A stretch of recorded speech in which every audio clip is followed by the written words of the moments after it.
بسم اللہ الرحمن الرحیم۔ میرا نام محمد عمیر ہے اور آپ دیکھ رہے ہیں عمیرستان۔ ہمارا آج کا باقاعدہ لیکچرز جو ہے وہ قواعد پر ہوں گے۔ تو سب سے پہلے ہم یہ جاننے کی کوشش کرتے ہیں کہ قواعد ہے کیا چیز۔ اچھا، قواعد جس کے لیے انگریزی میں گرامر کا لفظ مستعمل ہے، ٹھیک ہے جی۔ تو لیکچر کی جانب بڑھتے ہیں۔ اچھا، قواعد جو ہے عربی زبان کا لفظ ہے جس کے معنی ترتیب دینا یا منظم کرنا کے ہے۔ دیکھیے، ہر چیز کے جو ہے کچھ اصول اور قوانین ہوتے ہیں، تو اسی طرح زبان کے بھی جو ہے کچھ اصول اور قوانین زبان کے لیے وضع کیے جاتے ہیں۔ یہی قوانین اور اصول جو ہے قواعد یا قاعدے کی جمع جو ہے قواعد کہلاتا ہے، ٹھیک ہے جی۔ اچھا، ہر زبان کے کچھ اصول اور ضابطے ہوتے ہیں جن کی مدد سے اس زبان کو سیکھنے، سمجھنے اور بولنے میں مدد ملتی ہے۔ دیکھیے، 3 پوائنٹس جو ہے ہمارے سامنے آئے ہیں زبان کو جو ہے سیکھنے کے لیے، یعنی قواعد جب ہم سیکھ لیتے ہیں تو اس سے ہمیں کیا فائدہ ملتا ہے۔ فرض کریں ہم اردو کی قواعد پڑھتے ہیں، سیکھتے ہیں، تو اس سے ہمیں کیا فائدہ ملتا ہے۔ تو اردو زبان کو سیکھنے، سمجھنے اور بولنے میں جو ہے یہ قواعد جو ہم سیکھتے ہیں ہمارے لیے معاون ہوتے ہیں، ٹھیک ہے جی۔ انہی اصول و ضوابط کو قواعد کہتے ہیں، یعنی زبان کے لیے جو اصول اور ضابطے ہوتے ہیں، وضع کیے جاتے ہیں، انہی کا نام جو ہے قواعد ہے، ٹھیک ہے جی۔ اچھا، قواعد کی مدد سے ہم الفاظ اور جملوں کو ترتیب دینا اور انہیں روزمرہ زندگی میں استعمال کرنا سیکھتے ہیں۔ اچھا، جس طرح انگریزی میں SVO ہے، یعنی سبجیکٹ ورب آبجیکٹ، اسی ترتیب میں ہم استعمال کرتے ہیں انگریزی میں، تو اردو میں بھی جملے کا جو ہے اپنا سٹرکچر ہوتا ہے۔ یعنی اگر ہم لفظ کو جملے میں رکھتے ہیں تو اس ترتیب کے ساتھ رکھتے ہیں جو اردو کے اپنے اصول ہیں۔ فرض کریں ہمارے پاس جملے اسمیہ ہے تو ہمارے پاس پہلے جو ہے مبتدا آئے گا، اس کے بعد خبر آئے گا۔ اگر کہیں پر ہم خبر آگے لے کر آئیں گے اور مبتدا بعد میں لے کر آئیں گے تو پھر یہ اصول کی خلاف ورزی ہے۔ تو قواعد کی مدد سے ہم الفاظ کو وہ ترتیب دیتے ہیں جو اردو زبان کے لیے پہلے سے وضع کیے گئے اصول ہے، اس کے مطابق جو ہے ہم الفاظ استعمال کرتے ہیں اور روزمرہ زندگی کے مطابق ہمارے الفاظ اور جملے ہم پھر استعمال کرتے ہیں اور کر سکتے ہیں، ٹھیک ہے جی۔ اچھا، تو یہ تو ہو گئی قواعد کے حوالے سے بات کہ ہم الفاظ استعمال کرتے ہیں جملوں میں، اور جملے جو ہے روزمرہ زندگی کے مطابق استعمال کر سکتے ہیں اس کی مدد سے۔ اچھا، تو لفظ کس چیز سے بنتا ہے، سب سے پہلے یہ جاننا ضروری ہے، ٹھیک ہے نا۔ اچھا، حرف کیا ہے؟ ہمارے منہ سے نکلی ہوئی آواز کو ظاہر کرنے والی علامت یا نشان کو حرف کہتے ہیں، جس طرح الف، با، ب اور پ۔ ب جو ہے یہ مرکب حرف ہے، اس پر آگے جو ہے بحث کریں گے۔ اچھا، علامات ہوتی ہے۔ پہل جو زبان ہوا کرتی تھی وہ علامات کی زبان ہوتی تھی، یعنی کوئی تصویر بنا دیتے یا کوئی اور چیز بنا دیتے تو اس سے جو ہے وہ مفہوم جو ہے لوگوں پر واضح ہو جاتا، وہ مفہوم آشکارا ہو جاتا۔ تو بالکل اسی طرح ہماری زبان آج بھی علامتوں کی زبان ہے، لیکن تصویر کے بجائے ہماری زبان نے جو ہے لفظوں کا روپ دھار لیا ہے۔ تو یہ ہمارے پاس جو الف با پ ہے یہ اصل میں علامات ہیں۔ اچھا، حرف کی جمع جو ہے وہ حروف ہے، یعنی ایک کو حرف اور زیادہ کو حروف کہتے ہیں۔ اچھا، حروف تہجی ہمارے ہاں اردو کی اگر بات کی جائے تو تہجی کا مطلب ہجے کرنا ہے، اور ہجے حروف کی مدد سے ہوتے ہیں۔ ہجے مختلف آواز ہوتے ہیں، ٹھیک ہے۔ اردو زبان میں مختلف آوازوں کو ظاہر کرنے والے حروف کے مجموعے کو حروف تہجی کہتے ہیں۔ اردو زبان میں الف ممدودہ یعنی الف مدہ اور حمزہ کو ملا کر مفرد حروف کی کل تعداد 38 ہے۔ ان میں سے 17 منقوطہ سے مراد وہ حروف جن کے اوپر یا نیچے یا درمیان میں نقطہ ہو، اور 21 غیر منقوطہ ہے۔ غیر منقوطہ سے مراد وہ حروف تہجی ہے جس پر نقطہ نہ ہو، جس پر یا جس کے نیچے یا جس کے درمیان نقطہ نہ ہو، وہ غیر منقوطہ ہے۔ تو ان کی تعداد 21 یا 21 ہے۔ جبکہ مرکب حروف جسے ہم بھاری آواز کہتے ہیں، یعنی بھاری آواز والے حروف، اس کی تعداد جو ہے کل 15 ہے۔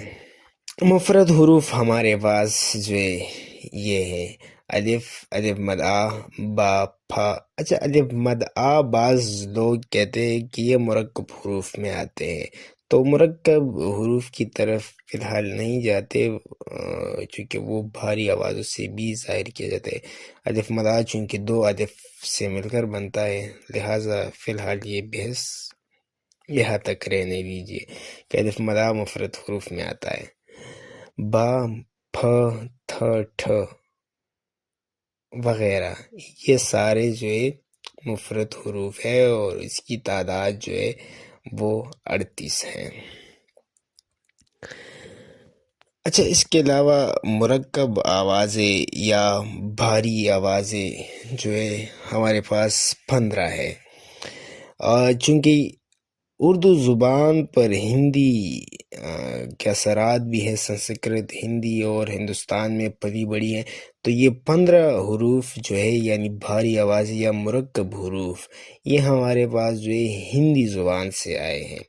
تو اس میں بھ، پھ، تھ، ٹھ وغیرہ یہ 15 کل بنتے ہیں۔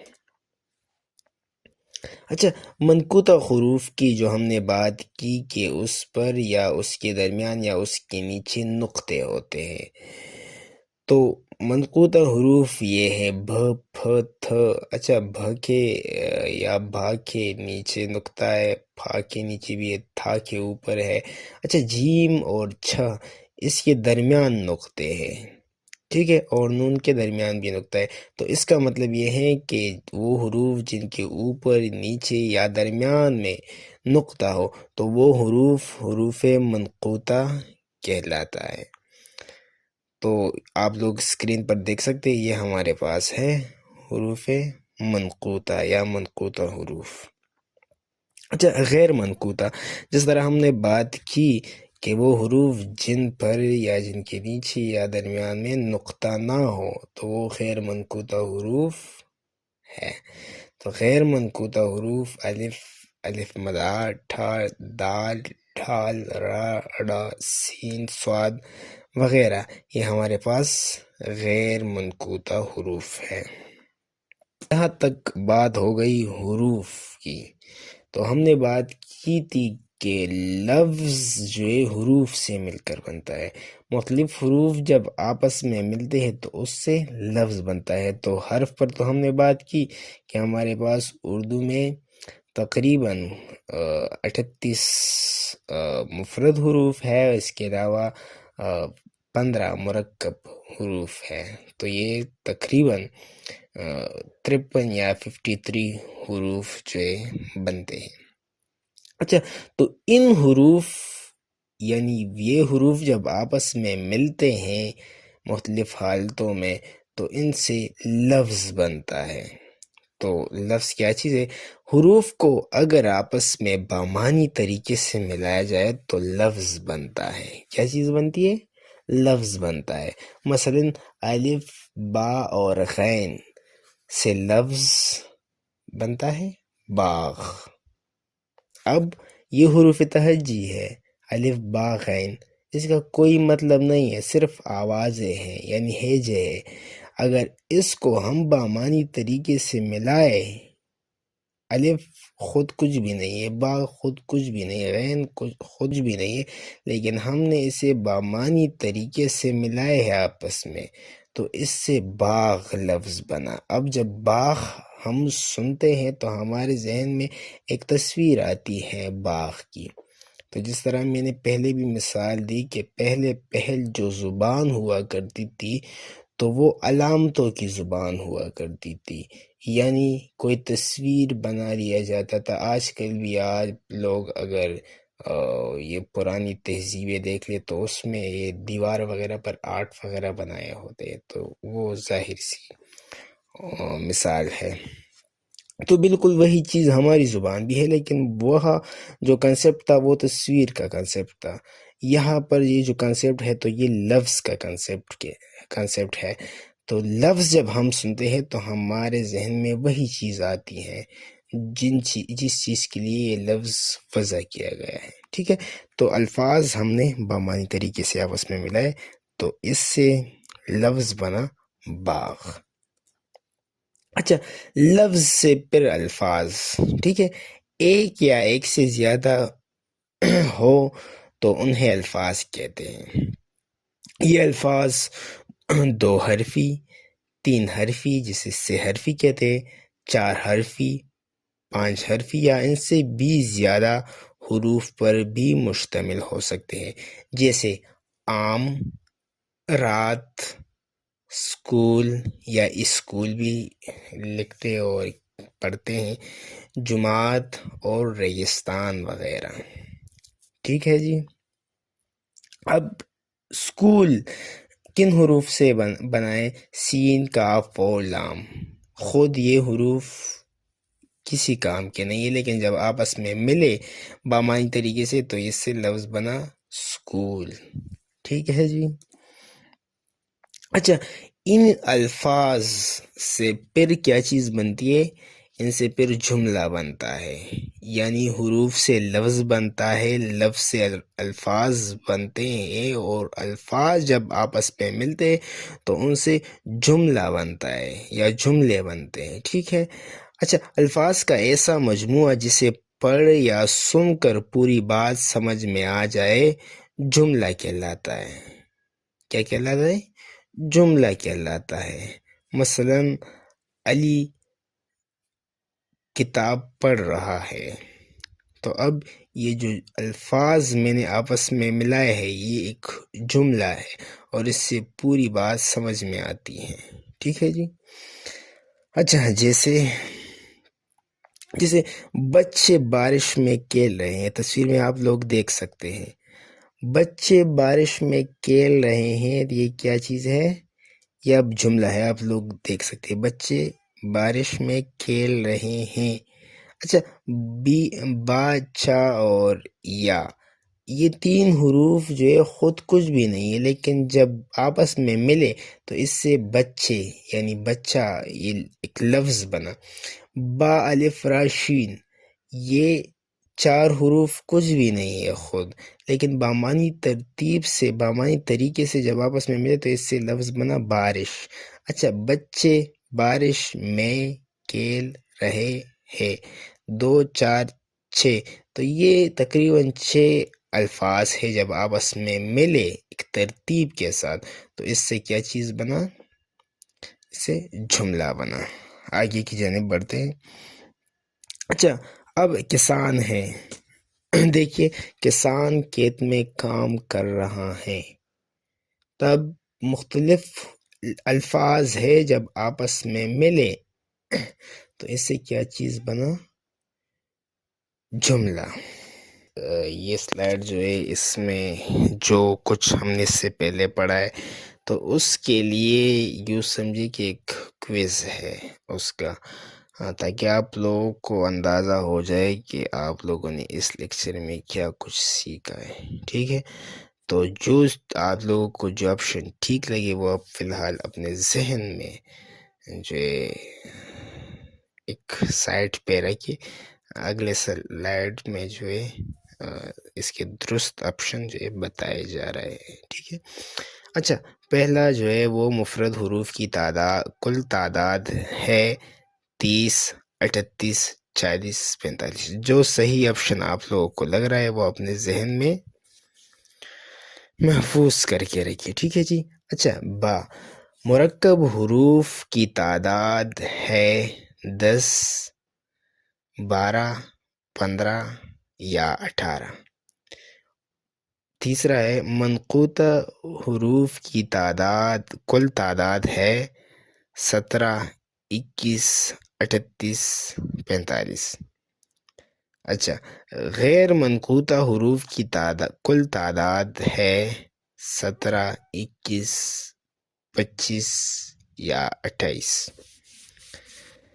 اچھا، حروف کو اگر بامعنی انداز میں یا بامعنی طریقے سے آپس میں ملایا جائے تو بنتا ہے، کیا چیز بنتا ہے؟ کیا چیز بنتی ہے؟ حرف، لفظ، جملہ، ان میں سے کوئی نہیں۔ جو آپ لوگوں کو صحیح لگ رہا ہے وہ فی الحال ذہن میں محفوظ کر کے رکھیے۔ اچھا، آخری ہے لفظوں کا قابل فہم مجموعہ کہلاتا ہے حروف، الفاظ، جملہ، ان میں سے کوئی نہیں۔ اچھا، تو اگلے سلائیڈ کی جانب بڑھتے ہیں، جو صحیح آپشن ہے وہ دیکھتے ہیں۔ اچھا، پہلے میں آتا ہے 38، دوسرے میں 15، تیسرے میں جو 17، 17، اس کے بعد جو 21، اور حروف کو اگر بامعنی انداز میں یا طریقے سے تو اس میں آتا ہے لفظ، اور لفظوں کا قابل فہم مجموعہ، یعنی جس طرح ہم نے بات کی کہ الفاظ کو آپس میں ایک ترتیب کے ساتھ ملایا جائے، یعنی قابل فہم مجموعہ یہاں پر بھی ذکر ہے، تو وہ کیا چیز ہے؟ جملہ ہے۔ اچھا، یہ ایک ایکٹیویٹی ہے، یہ آپ لوگوں نے کرنا ہے اور پھر جو ہے کمنٹ سیکشن میں مجھے بتا دینا ہے، ٹھیک ہے جی۔ اچھا، درذیل جملوں کو درست کر کے دوبارہ لکھیے اور اس کی وجہ بھی بتائیے۔ اچھا، یہ جملہ جو لکھا گیا ہے الف میں، ان قواعد کا استعمال روزمرہ زندگی میں ضروری نہیں ہے، اس جملے کو درست کرنا ہے، اور جب آپ اس جملے کو درست کرتے ہیں تو اس کی وجہ بھی جو ہے آپ لوگوں نے ساتھ میں بتانا ہے۔ اگلا جملہ ہے مختلف الفاظ مل کر حروف بناتے ہیں، تو اس جملے کو بھی درست کرنا ہے اور ساتھ میں جو ہے اس کا وجہ بھی بیان کرنا ہے، ٹھیک ہے؟ کمنٹ سیکشن میں یہ لازمی آپ لوگوں نے کرنا ہے، یہ آپ لوگوں کا جو ہے ذہنی ورزش یا امتحان آپ لوگ سمجھ لیں، ٹھیک ہے؟ تاکہ مجھے اندازہ ہو کہ آپ لوگ کتنا سیکھ رہے ہیں اور کتنا سیکھا ہے آپ لوگوں نے۔ اچھا، لفظ کی ہم نے بات کی کہ لفظ جو ہے یعنی حروف سے لفظ بنتا ہے۔ اچھا، پھر گرامر میں ہمارے پاس جو ہے لفظ کی دو اقسام ہے۔ کتنے اقسام ہیں؟ دو۔ ایک کو کلمہ کہتے ہیں اور دوسرے کو محمل کہتے ہیں۔ کیا کہتے ہیں؟ محمل۔ اچھا، کلمہ جو ہے بامعنی لفظ ہوتا ہے اور محمل بے معنی لفظ ہوتا ہے۔ لفظ کی دو اقسام ہے، ایک کلمہ، ایک محمل۔ کلمہ بامعنی لفظ، محمل بے معنی لفظ۔ اب فرض کریں آپ لوگوں نے روزمرہ زندگی میں بھی سنا ہوگا پانی وانی۔ اچھا، پانی کا تو مطلب ہے لیکن وانی کا مطلب نہیں ہے۔ اب تو الفاظ دونوں ہے، لیکن ایک کا مطلب ہے دوسرے کا نہیں ہے، لہٰذا پانی ہمارے پاس کلمہ ہے اور وانی جو ہے وہ محمل ہے۔ مثالوں میں دیکھ لیجئے، مسافر نے پانی وانی پی کر اپنی پیاس بجھائی۔ اچھا، پہلا لفظ پانی وہ کلمہ ہے، وانی جو ہے محمل ہے۔ حامد ہمیشہ ٹال مٹول سے کام لیتا ہے۔ ٹال کلمہ ہے، مٹول محمل ہے۔ بچوں کے شور شرابے سے ابا جان کی آنکھ کھل گئی۔ شور کلمہ ہے اور شرابے محمل۔ گپ شپ میں وقت ضائع نہ کرو۔ گپ کلمہ ہے جبکہ شپ محمل ہے۔ اچھا جی، یہ مختلف مثالیں ہیں، آپ لوگ اس سے اسکرین شاٹ بھی لے سکتے ہیں۔ بلیک کلر کے جو حروف ہے وہ کلمہ ہے، اور ریڈ کلر یعنی سرخ کلر کے جو حروف ہے وہ محمل ہے، یعنی بے معنی الفاظ ہے، جس طرح پھول وول۔ پھول تو پھول ہے لیکن وول کا کوئی مطلب نہیں ہے، بے معنی ہے۔ کالا کلوٹا، کالا کلر یعنی ایک لفظ ہے، کلمہ ہے جس کا معنی ہے کلوٹا، محمل ہے۔ گالی گلوچ، کھانا وانا، تو یہ سارے حروف بات چیت تک بلیک کلر کے جو حروف ہے وہ کلمہ ہے یا کلمات ہے، اور ریڈ کلر کے جو حروف ہے وہ محمل ہے۔ تو یہ تھا ہمارا آج کا لیکچر۔ بالکل لو لیول سے جو ہے میں نے آج پہلے لیکچر کا آغاز کیا ہے، تو امید کرتا ہوں کہ آپ لوگوں کے علم میں بہت کچھ اضافہ ہوا ہوگا۔ اور یہ قواعد جو میں نے شروع کیے ہیں تو یہ بالکل لو لیول، یعنی چھٹی، پانچویں، چھٹی اور ساتویں جماعت کے بچوں کے لیے بھی سود مند ہے۔ انشاءاللہ ہم آہستہ آہستہ جو ہے ہائی لیول کی طرف جائیں گے۔ تو بس آج کے لیے اتنا سا۔ انشاءاللہ اگر زندگی رہی تو نیکسٹ ویڈیو میں ملتے ہیں۔ اللہ حافظ۔